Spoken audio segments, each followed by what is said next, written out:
Pour faire des bilans, il faut remonter un peu dans l'histoire de la Guinée.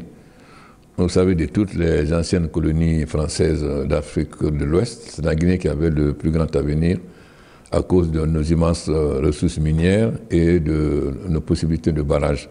Et la France avait donc prévu de développer la métallurgie et la sidérurgie, puisque nous avons des minerais de fer aussi. Ensuite, lorsqu'ils ont compris qu'ils allaient perdre la guerre d'Indochine, ils ont voulu que la Guinée remplace l'Indochine pour fournir le riz à l'Union française. Donc la Guinée était un bel avenir. Bon, malheureusement, les conditions d'indépendance, comme la Guinée était le seul pays à voter non, le président de Gaulle a voulu sanctionner la Guinée. Donc, ce qui fait que les années ont été très difficiles.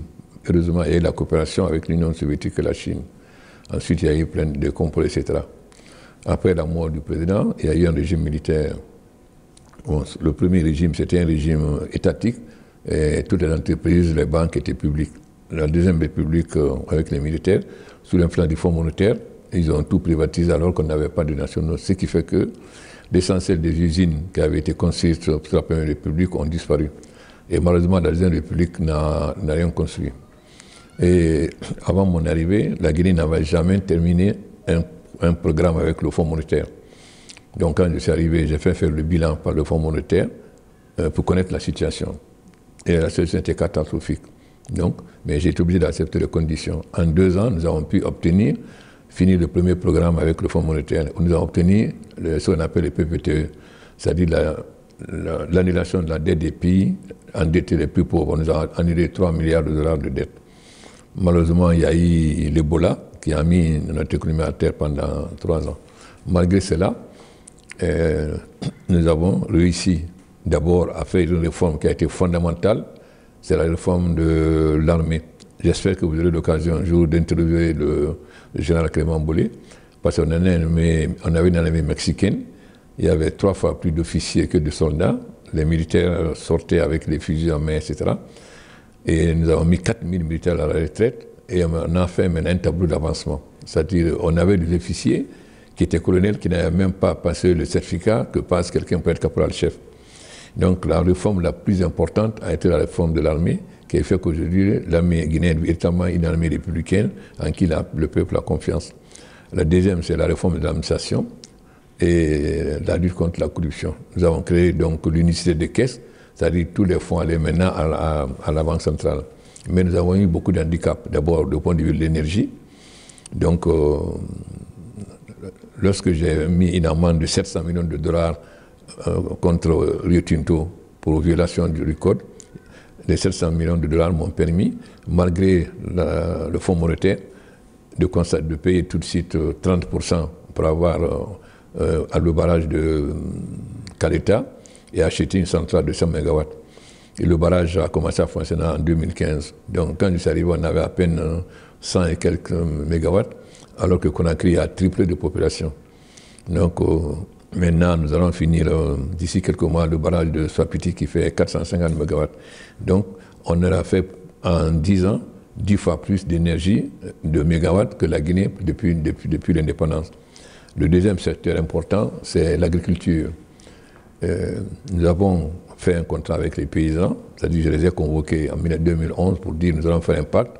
Moi, je vous fournis les engrais, les herbicides à moitié prix chez vous, parce que les paysans n'utilisaient ni herbicides, ils faisaient le feu de bourse, ce qui est très dangereux pour l'environnement et qui diminue aussi les possibilités. Donc nous sommes passés de 5 000 tonnes d'engrais à 100 000 tonnes aujourd'hui, ce qui fait qu'ensuite nous avons ensuite réintroduit les cultures d'exportation, c'est-à-dire café et cacao, dont la Guinée était un grand producteur avant. En plus du cacao robusta, nous avons commencé ici le café arabica grâce à la coopération avec le Rwanda. Ensuite, les hôpitaux. Si le Bola nous a fatigués, c'est parce qu'on avait un système sanitaire très faible. L'Ebola qui nous a... Et donc j'ai dit aux Guinéens que l'Ebola est un malheur, mais que nous pouvons transformer en une chance. Donc après l'Ebola, nous avons donc commencé à réhabiliter l'hôpital Donka. Il y a une société guinéenne, une société italienne aussi, Pichini, qui réhabilite l'hôpital Donka, c'est presque fini. Et l'hôpital Donka va avoir équipés des instruments les plus modernes actuellement au point de vue de la médecine. Ensuite, nous avons construit, parce que l'Ebola nous a montré que le malade a besoin de ne pas être loin de chez lui, parce qu'il y a trop de fantasmes. Donc aujourd'hui, dans toutes les sous-préfectures de Guinée, nous en avons 330. Chacune a aujourd'hui un centre de santé amélioré qui permet de soigner les maladies comme le paludisme, etc., toutes ces petites maladies-là. Ensuite, nous sommes en train de construire deux hôpitaux, un à Zéro-Corée et un à Cancan, avec la coopération indienne, et plus tard aussi programmé un à Kindia et un à Labé. L'autre secteur, c'est l'enseignement. Nous avons réformé l'enseignement parce qu'on avait vraiment un enseignement très bas. Parce que, par exemple, j'ai fait faire un test aux enseignants. J'ai pris une dictée de CM1, c'est-à-dire avant qu'on arrive au certificat d'études. On a mis 20 fautes. Sur 700 enseignants, 75 n'ont pas trouvé les 20 fautes. Et parmi les 75, il y a 20 qui ont ajouté des fautes. Donc nous avons fait quand même une réforme de l'enseignement. Et surtout, nous avons introduit l'enseignement technique. Parce que lorsque le roi du Maroc est venu en visite, il m'a dit, Président, l'université forme des chômeurs pour développer l'enseignement technique. Et donc il nous a envoyé des experts qui nous ont aidés à faire l'état des lieux. C'était catastrophique. Mais ils ont été plus loin. Ils ont coopéré avec nous. Nous avons envoyé des enseignants là-bas et ils ont envoyé des enseignants. Et aujourd'hui, nous avons des centres un type qu'on appelle ERAM. C'est des types de centres professionnels modernes pour tous les métiers modernes. L'autre domaine aussi, c'est les nouvelles technologies. Quand je suis arrivé, il y a à peine 10 ou 15% des Guinéens qui avaient le téléphone. Aujourd'hui, l'ensemble du territoire est couvert à 100%. Et on n'a plus de téléphones que d'habitants, parce que vous avez beaucoup de Guinéens qui ont 2 ou 3 téléphones. Bon, à commencer par moi-même. Donc ça a été un autre domaine extrêmement important. Et aussi, la lutte contre le chômage des jeunes. Nous avons et aussi la transformation des villes, parce que les villes étaient abandonnées. Nous avons donc lancé ce que nous appelons les indépendances tournantes. Chaque année, on faisait l'indépendance dans une région, donc ça permettait de développer des infrastructures. Mais nous avons vu aussi que là, ça ne développait que les villes, pas les campagnes. Donc, à partir de cette année, nous avons créé l'ANAFIC. C'est-à-dire nous consacrons 15% des ressources minières au développement des sous-préfectures, c'est-à-dire dans les villages. Et c'est eux qui choisissent leur programme. Et la plus petite sous-préfecture aura au minimum 1 milliard. Donc, nous sommes donc en train de transformer. Ensuite, sur le plan diplomatique, la Guinée avait un grand prestige sous la première République. Le président Sékou Touré avait quand même été très considéré en Afrique, membre fondateur de l'OUA, grand soutien des mouvements de libération. Quand on pense par exemple que le MPLA a été créé en Guinée, que Mandela et son ami Beki ont fait leur entraînement militaire à Kindia. Mais la Guinée avait disparu. Quand on vous demande des Guinéens, on vous demande de Guinée-Bissau ou de Guinée équatoriale. Aujourd'hui, la Guinée est quand même revenue sur la scène internationale et qui a été encore renforcée par la présidence que j'ai exercée à l'Union africaine en 2017. Les réformes les plus importantes, d'abord, la première, la plus importante, c'est quand même la réforme de l'armée. Sans cette réforme, il était impossible de faire avancer la Guinée. Cette réforme a fait aujourd'hui que le peuple guinéen a confiance en l'armée et que nous participons aux missions des Nations Unies. Par exemple, nous sommes à Kidal depuis 2014, alors que nous ne sommes pas des hommes du désert. Nous avons remplacé les Tchadiens. Mais depuis 2014, personne ne veut nous remplacer, bien que ça soit tournant. Mais le Mali, pour moi, c'est comme la Guinée. Donc nous avons 850 hommes. Les Américains, les Français nous accompagnent. Nous avons pu former 5 bataillons qui sont prêts. Donc nous allons passer à 1000 hommes. Ça, c'est le plus important. Et l'armée participe aussi à l'activité économique au niveau de l'agriculture et au niveau des routes, même bientôt aussi au niveau de l'industrie. La deuxième réforme la plus importante, c'est les finances publiques. Parce que les finances publiques, c'était catastrophique. Donc nous avons instauré le système de fonctionnement à partir de nos ressources, c'est-à-dire plus de planches à billets. Et deuxièmement, nous avons instauré l'unicité des caisses. C'est-à-dire que tous les fonds de l'État doivent aller dans une même caisse. Mais nous avons encore beaucoup à faire parce que nous devons améliorer nos recettes nationales pour passer à 20%. Donc la troisième réforme importante, c'est l'économie. Sous la deuxième République, c'était surtout le commerce. Quand je suis arrivé, j'ai dit que nous ne voulons plus, nous consommons ce que nous produisons et produire ce que nous consommons. Donc nous avons favorisé la création d'usines. Aujourd'hui, on n'importe plus de ciment, on est autosuffisant, on exporte même. On n'a plus de farine, on est autosuffisant, on exporte. Et nous avons développé l'agriculture vivrière. Nous avons fait plus de 300 000 hectares d'anacarde financés par l'État. C'est plus même ça, ce que les paysans font eux-mêmes. Mais nous ne contentons pas, nous ne vendons pas de l'anacarde brute, nous faisons la noix de cajou, nous transformons ensuite la noix en huile avec la Tunisie, et le fruit, nous faisons l'alcool et le jus de fruits. Et ensuite, nous avons réintroduit les cultures d'exportation, le café Robissa qu'on produisait avant en forêt, surtout qu'on appelle le café Ziama, mais surtout nous avons réintroduit aussi la culture du cacao. Maintenant, avec l'aide de la coopération avec le Rwanda, nous avons commencé à faire le café Arabica au Fouta-Jalon, et avec la coopération avec l'Éthiopie, nous faisons aussi du sésame blanc. Donc je peux dire que c'est vraiment les trois secteurs fondamentaux. Bien sûr, il y a maintenant le secteur de la santé, parce que ça, j'ai déjà expliqué comment l'Ebola a été une chance, qui nous a fait du mal, a été une chance pour nous, parce qu'aujourd'hui, quand même, nous avons un système de santé performant. Il y a ensuite, maintenant, évidemment, les nouvelles technologies, parce que les nouvelles technologies aujourd'hui, si vous ne maîtrisez pas les nouvelles technologies, vous ne pouvez pas avancer. Notre ami a pu assister dernièrement à la foire que nous avons faite concernant les nouvelles technologies. Lui-même, il a vu les inventions faites par les jeunes Guinéens. Donc aujourd'hui, le territoire est complètement couvert. Nous avons fait 4000 km de fibres optiques et nous sommes maintenant en train de faire ce que nous appelons les transversales. Donc c'est voilà les secteurs les plus importants. Il ne s'agit pas d'un troisième mandat. Le problème ne se pose pas de savoir, on n'est pas au niveau de l'élection du président ou pas. La constitution guinéenne a été faite sous le régime de transition, dans un régime d'exception. Ils ont sélectionné quelques personnes et chacun des groupes est venu avec ses propres intérêts, ce qui fait c'est un amalgame d'intérêts. Donc déjà, le fonctionnement est très difficile, puisque parfois même nous sommes obligés de faire des accords politiques qui sont contraires à la Constitution. Deuxièmement, ce qui est normalement du domaine de la loi dans le système français est la loi organique. Vous savez, la loi organique, il faut la majorité de 2 tiers. Ce qui demande la loi organique est du domaine et se retrouve dans la Constitution. Donc, il y a les insuffisances notoires de cette Constitution. Et évidemment, elle n'a pas été soumise à référendum. Si je prends par exemple le Conseil constitutionnel, dans le système français, le président est nommé par le président.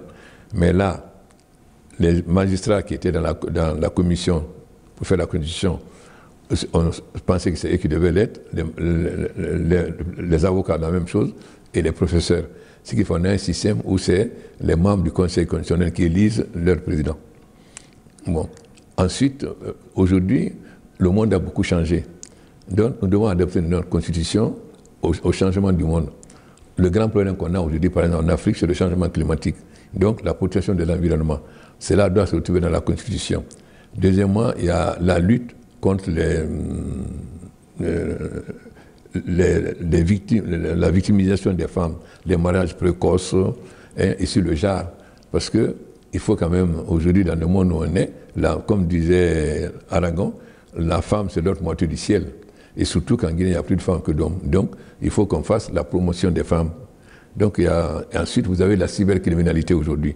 Comment lutter contre la cybercriminalité? Donc, nous devons intégrer énormément de réformes, la protection de la nature.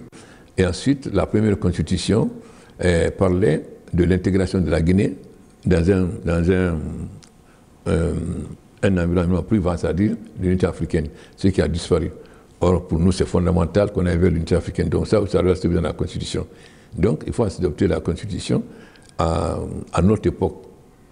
Non seulement la connaissance des insuffisances par la façon dont ça a été adopté, mais aussi le monde a évolué et il faut adopter notre Constitution à ce nouveau monde. Donc ça n'a rien à voir avec le troisième mandat ou pas, mais l'opposition craignant sa défaite aux élections crie troisième mandat. Il s'agit de réformer la Constitution. Or, la Constitution donne le pouvoir au président de faire une nouvelle Constitution. Il suffit qu'il demande l'avis consultatif du président de l'Assemblée et soumette au peuple au référendum. Donc le peuple de Guinée a le droit d'avoir une constitution moderne qui reflète les conditions de vie du monde dans lequel nous vivons aujourd'hui. La constitution est faite pour le peuple, au service du peuple. Donc il n'y a pas une constitution intangible. Vous savez, je ne sais pas combien de constitutions il y a en France et en Afrique. Et surtout, ceux qui critiquent aujourd'hui la réforme de la Constitution, c'est eux qui ont proposé une Constitution illimitée. Et principalement, celui qui parle le plus, c'est le Diallo, c'est eux qui ont fait de la promotion du changement de Constitution pour passer, on avait une Constitution 2 fois 5 ans, ils sont passés 7 ans illimité. Donc une Constitution à vie. Bon, il y a beaucoup de pays qui ont changé de Constitution. Nous, depuis 2015, les gens voulaient qu'on fasse une nouvelle Constitution. Mais je leur ai dit, écoutez, nous sortons de l'Ebola, nous avons d'autres priorités. Attendons-nous d'abord à régler le problème économique, à finir avec le Fonds monétaire international. Parce que quand vous êtes au programme avec le Fonds monétaire lié au PPTE, vous ne pouvez avoir que des crédits concessionnels, c'est-à-dire maximum 1,5% sur 30 ans. Un pays ne peut pas se développer. Il faut nécessairement pouvoir avoir des prêts non concessionnels. Aujourd'hui, par exemple, nous avons un prêt de 150 millions de dollars de Afreximbank, mais pour moi, nous ne pouvons pas utiliser, parce que c'est 7 ans et le taux 7,5. Donc, pour moi, il fallait d'abord redresser l'économie et les finances et finir complètement pour que la Guinée puisse avoir accès à des crédits non concessionnels. Sinon, depuis 2015, après les élections, beaucoup disaient, bon, maintenant, il faut revoir la Constitution pour la moderniser. Mais j'ai préféré d'abord me concentrer sur l'essentiel. Maintenant, nous serons bientôt à la fin du programme avec le Fonds monétaire. Nous sommes en train de résoudre l'essentiel des problèmes, l'énergie, les routes, etc. Donc il est temps maintenant surtout que la Constitution n'a pas été soumise au peuple. Il faut quand même une Constitution pour qu'elle vraiment soit légitime et qu'elle soit entérinée par le peuple, ce qui n'a pas été le cas en 2010. Je pense que la chose la plus importante, c'est d'avoir été militant de la FEANF et surtout président. Parce que la FEANF est une organisation qui avait été créée après la Deuxième Guerre mondiale par nos aînés pour l'indépendance et l'unité de l'Afrique. Donc, cette position m'a permis de participer effectivement à la lutte en Afrique dans presque beaucoup de pays, c'est-à-dire d'accompagner les mouvements de libération, d'accompagner les pays lorsqu'il y avait des difficultés, etc. Mais ça m'a valu aussi en Guinée, condamnation à mort par contumace, 2 ans et demi de prison. Mais au fond, pour moi, ce n'est pas tellement ma lutte en Guinée. Bon, c'est important, puisque j'ai gagné les élections en 1993. Et les militaires m'ont dit de refuser les résultats, que c'est eux qui seront dans la rue, donc ils seront avec moi. Mais j'ai estimé que mon rôle d'intellectuel démocrate, ce n'est pas de prendre le pouvoir avec le sang. J'ai dit erreur de moi, j'ai dit oui, mais il n'y a pas beaucoup de monde. J'ai dit non, moi je ne suis pas venu pour gouverner les cimetières. Et j'ai renoncé. Le gouvernement Conté a proposé que je sois premier ministre pendant le gouvernement. J'ai dit non, je suis parti. Mais le plus important pour moi, c'est les relations que j'ai développées au niveau de l'Afrique et l'esprit panafricain qui est l'esprit de tous ceux qui ont milité à la FEANF. Donc mes relations internationales, les liens que j'ai eus avec beaucoup d'autres pays, pas seulement africains, que les pays du Moyen-Orient, les pays d'Asie, les pays d'Amérique latine, etc., c'est mon passage à la FEANF qui a été à la base de cela. Et quand j'étais en prison, pour la première fois, les Africains sont mobilisés. Dans presque tous les pays africains, il y a eu des comités de soutien. Alors que Mandela, les comités de soutien, c'était surtout l'Europe et les États-Unis. Pour la première fois, les Africains se sont mobilisés pour un prisonnier africain. Mais ça, c'est dû à mon passage à la FEANF. Parce que vous savez, quand vous êtes boursier, si vous échouez la deuxième session, vous savez, il y a 2 sessions, en juin et en septembre. Or, si vous échouez en septembre, vous perdez votre bourse. Et ça devient extrêmement difficile. Donc, moi, ma bataille était de faire en sorte que le maximum d'étudiants africains n'échouent pas au mois de septembre. Même si j'ai beaucoup en plein, entre guillemets, embêter mes autres collègues. Parce que souvent, je venais voir les gens quand me passaient des euros. J'ai dit, écoutez, il ne faut pas donner une mauvaise note, non, il faut le faire, sinon, il va perdre sa bourse. Et ensuite, j'estimais aussi qu'il y avait un peu d'injustice. Vous savez, les parents aisés, non seulement ils aidaient les enfants à aller à l'école, mais ils payaient les professeurs de cours pendant les vacances. Or, beaucoup d'étudiants de tiers-monde étaient obligés de travailler et d'étudier. Donc, j'avais souvent des conflits avec les professeurs, parce qu'un jour, je me rappelle que le professeur Mazo a dit « Monsieur Condé, on donne des notes d'intelligence, pas des notes sociales. » J'ai dit « Oui, d'accord, mais quand vous prenez un fils d'un grand patron, non seulement il a des professeurs à la maison qui vont donner des cours, l'autre, lui, il doit travailler et ensuite étudier. Et ils ne sont pas dans la même situation. » Donc, j'étais presque en conflit permanent entre eux qui disaient c'est seulement les notes d'intelligence et moi qui estimais qu'il faut quand même tenir compte aussi de la situation sociale des étudiants.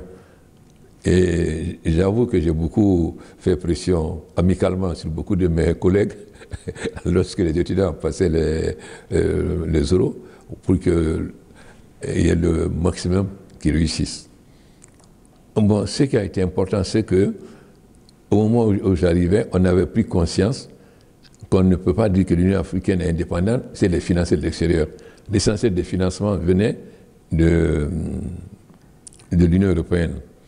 Donc, un an avant ma présidence, en collaboration avec Kagame, nous avons décidé de lancer la réforme de l'Union africaine. La première chose, c'est être autonome financièrement. Donc, nous avons introduit la taxe de 0,3% sur les importations, qui permettait non seulement de financer l'Union africaine, mais d'avoir des réserves qu'on mettrait à la Banque africaine de développement pour d'autres projets. La deuxième, c'est les réformes. L'Union africaine, on venait, il y avait 5 ou 6 thèmes, donc finalement on passait le temps à discuter et on ne menait rien à bout. La deuxième, c'était de donc limiter au maximum à 2 thèmes.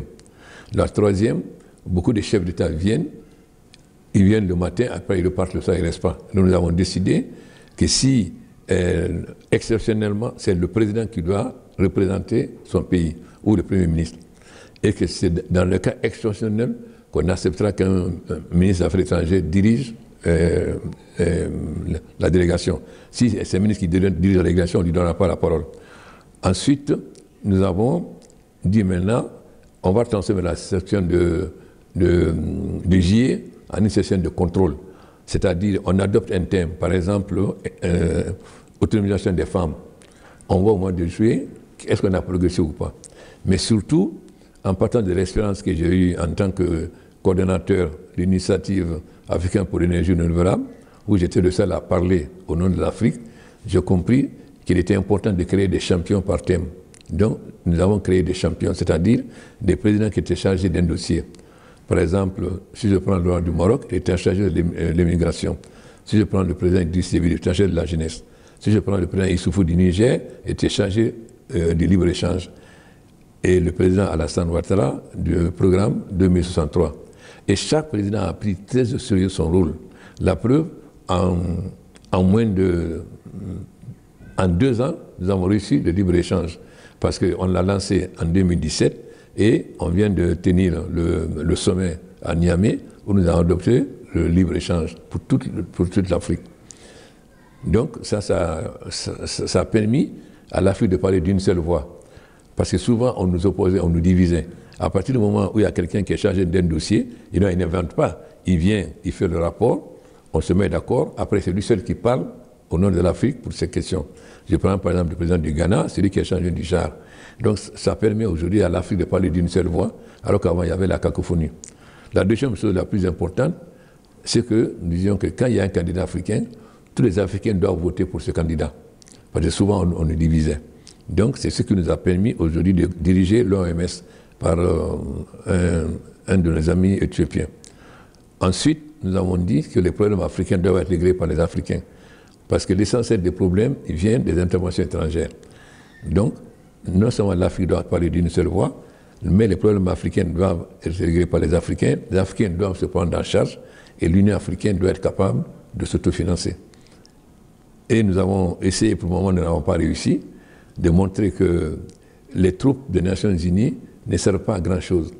Pourquoi voulez-vous qu'un Bangladesh vienne mourir au Mali ou au Congo, alors que l'argent qu'il va gagner, il va vivre avec? Et nous avons montré que seuls les Africains peuvent se battre pour l'Afrique, comme les Européens peuvent se battre pour l'Europe. Pour le moment, nous n'avons pas encore réussi à modifier complètement. Par exemple, nous avons au Mali, les Nations Unies, ils dépensent 1 milliard. Pendant ce temps, on a mis le G5 qui concerne les pays du Sahel. Les 400 millions de dollars qui ont été promis ne l'ont pas eu, alors qu'on gaspille 1 milliard. On gaspille parce que ça n'a pas de résultat. Quand vous avez la guerre et que vous faites maintien de la paix, on fait maintien de la paix quand il y a la paix. Donc l'armée, elle n'est pas offensive. Et nous n'avons pas encore réussi au niveau des Nations Unies à la transformer en une armée offensive.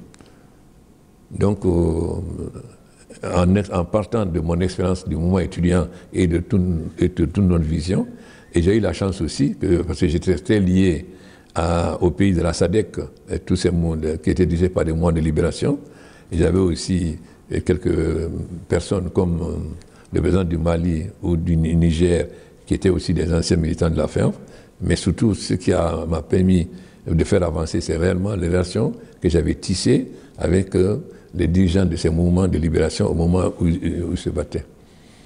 Donc ces liens que j'avais avec les pays de la SADC m'a permis d'obtenir l'adhésion du Maroc. Tout le monde pensait que le point d'adhésion du Maroc allait faire éclater l'Union africaine, mais à la fin, le Maroc a été admis à l'unanimité. Il ne faut pas oublier que le Maroc est quand même un membre fondateur de l'EUA avec le roi Mohamed V. Et donc le retour du Maroc faisait en ce moment-là que tous les États africains étaient désormais membres de l'Union africaine. Le Maroc est quand même un grand pays africain. Il était anormal que ce pays soit absent. Bien sûr, c'était difficile parce que vous avez les pays de la SADC, beaucoup soutenaient le Polisario sur la base de lutte de libération nationale, etc.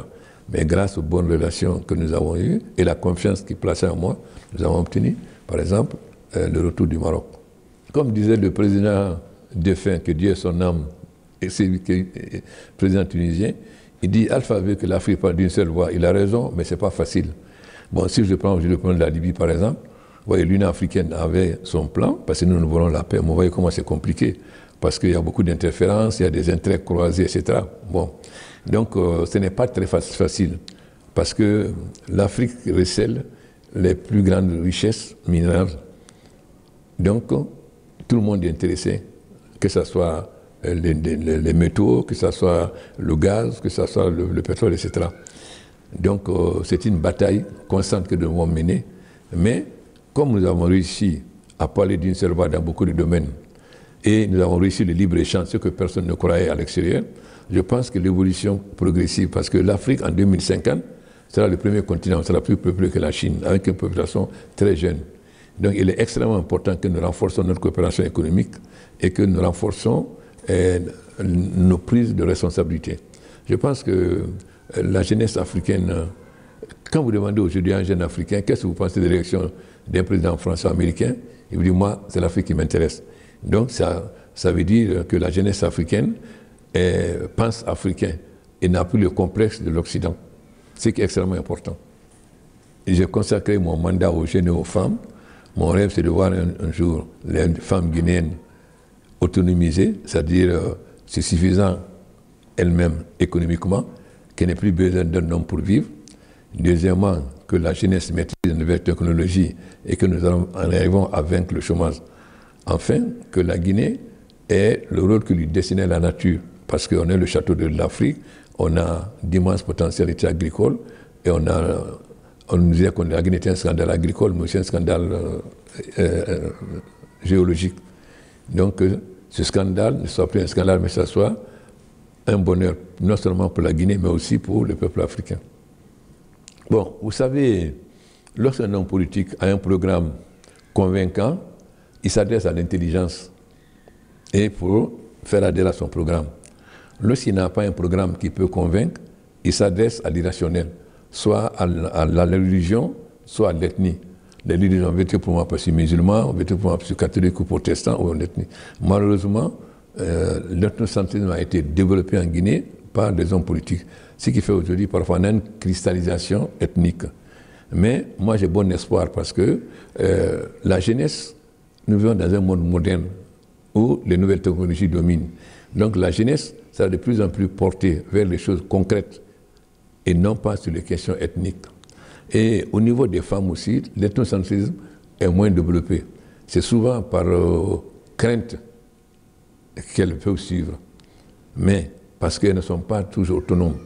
Donc l'autonomisation de la femme va aussi faire en sorte qu'elle se comportera moins en femme sous Malinké ou Peul ou Guerzé, mais en femme, en voyant les questions économiques concrètes.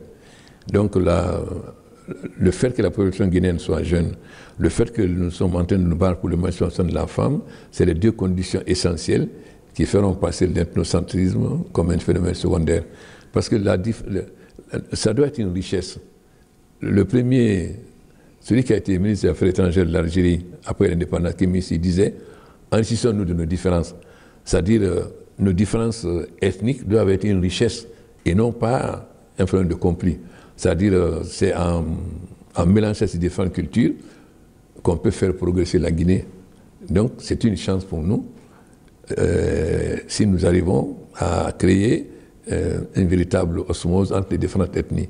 Parce que c'est toutes les cultures différentes qui sont mises en valeur. Et ça sera donc un plus pour la Guinée, comme pour tout pays africain d'ailleurs. Bon, j'avoue que nous sommes un peu inquiets de l'évolution de l'Europe. Par exemple, lorsque j'étais président de l'Union africaine, qu'on a eu le sommet Union africaine, Union européenne, les Européens voulaient mettre comme point principal l'immigration. Nous nous sommes opposés, nous avons mis comme point principal l'emploi jeune. Quand nous voyons quand même l'Europe a quand même profité de l'Afrique, faut qu'on le dise. Et l'Afrique est le continent le plus proche de l'Europe. La coopération Europe-Afrique est fondamentale pour les deux continents. Mais quand nous voyons aujourd'hui l'évolution de l'Europe dans beaucoup de pays où l'extrême droite vient au pouvoir, ou s'il ne vient pas, mais ses idées se développent, nous comprenons bien sûr le problème des Européens aujourd'hui, parce que l'immigration pose un véritable problème à l'Europe et ça favorise le populisme. Mais je pense que les Européens doivent comprendre que si l'Afrique est en retard, ils ont une grande responsabilité. Maintenant, nous aussi, nous avons une responsabilité en tant que chef d'État. Nous devons nous battre pour améliorer les conditions de vie des populations, non pas nous servir ou servir une minorité. Mais l'Europe doit comprendre que sa chance aussi, c'est la coopération avec l'Afrique. Mais il y a quand même une tendance aujourd'hui qui se développe en Europe qui consiste comme si on peut se passer de l'Afrique. En tout cas, si nous allons, c'est uniquement pour faire du commerce, mais pas d'aide. J'espère que cette tendance va être renversée et qu'on reviendra vers des démocraties. Mais quand même, quand nous voyons que l'Allemagne, qui est quand même un des pays champions pour la lutte pour la démocratie, aujourd'hui nous avons quand même plus de 100 députés nazis au Parlement, ce qu'on n'a jamais vu. Bon, quand nous voyons l'Italie qui est un pays très ouvert, quand nous voyons aujourd'hui un peu ce qui se passe avec les immigrés, etc., bon, quand nous voyons l'extrême droite prendre le pouvoir en Autriche et dans d'autres pays, etc., sans parler des anciens pays de l'Europe orientale, nous devons avoir quelques inquiétudes, d'où la nécessité de renforcer l'unité africaine, de renforcer notre coopération et notre intégration économique, tout en restant ouvert à la coopération avec l'Europe, parce que c'est notre partenaire naturel. Je me suis bâti pendant 40 ans avec un seul objectif, transformer les conditions de vie des populations guinéennes. Bien sûr, nous avons fait beaucoup, mais il reste encore beaucoup à faire. Nous devons non seulement fournir les ressources à la Guinée, mais aussi aux pays voisins, parce que nous sommes les châteaux de l'Afrique. Nous devons pouvoir fournir de l'eau à la Guinée, mais aux pays voisins. Ensuite, nous devons faire en sorte qu'il n'y ait plus de chômage de la jeunesse, que la Guinée soit autosuffisante et qu'il n'y ait plus de chômage de la jeunesse, qu'il y ait l'émancipation aussi des femmes. Donc, pour le moment, je peux dire que mon objectif principal, qui était de consacrer mon mandat aux jeunes femmes, il reste encore beaucoup à faire. Donc, si le pays a connu une évolution aussi catastrophique, c'est dû à ceux qui ont géré le gouvernement, c'est-à-dire les premiers ministres. Et le peuple connaît ce qu'ils ont fait. Et personne ne souhaite aujourd'hui le retour d'un d'entre eux au pouvoir aujourd'hui en Guinée. Donc, les gens aspirent à autre chose. Parce que si je prends par exemple celui qui parle le plus, c'est lui, il a fait 10 ans au gouvernement. Il a été à plusieurs points, dont Premier ministre. On a vu sa gestion. Et aussi, c'est le seul leader, le Premier ministre en Guinée, qui s'est vendu un bien de l'État. La maison où il habite à Dixine est une maison des ministres de la Défense. Il s'est fait faire un décret pour l'acheter. Alors que d'autres qui a eu des positions très importantes. Comme je prends par exemple M. Fodé Bangoura, qui était le secrétaire général de la présidence pendant des années, il est encore en location. Si je prends le premier ministre Kassirou Fofana, il était très puissant, il a rénové sa maison de fonction, mais il l'a quitté et 3 jours après même, on a mis sa femme dehors. Donc les gens connaissent la pratique de ces gens. Enfin, ils ont profité du fait que Conté n'était pas un intellectuel, mais qui avait l'intérêt de le reconnaître. Ils ont profité de cela pour s'enrichir. Ils n'avaient que leurs préoccupations personnelles. Sinon, comment peut-on expliquer qu'un pays aussi riche que la Guinée, ensuite, il n'y avait pas d'économie, il n'y avait que le commerce. Et aussi, quel commerce? Les commerçants, quand ils importaient les marchandises, ils mettaient sur le conteneur PRG, présidence. Ils ne payaient ni douane ni impôts.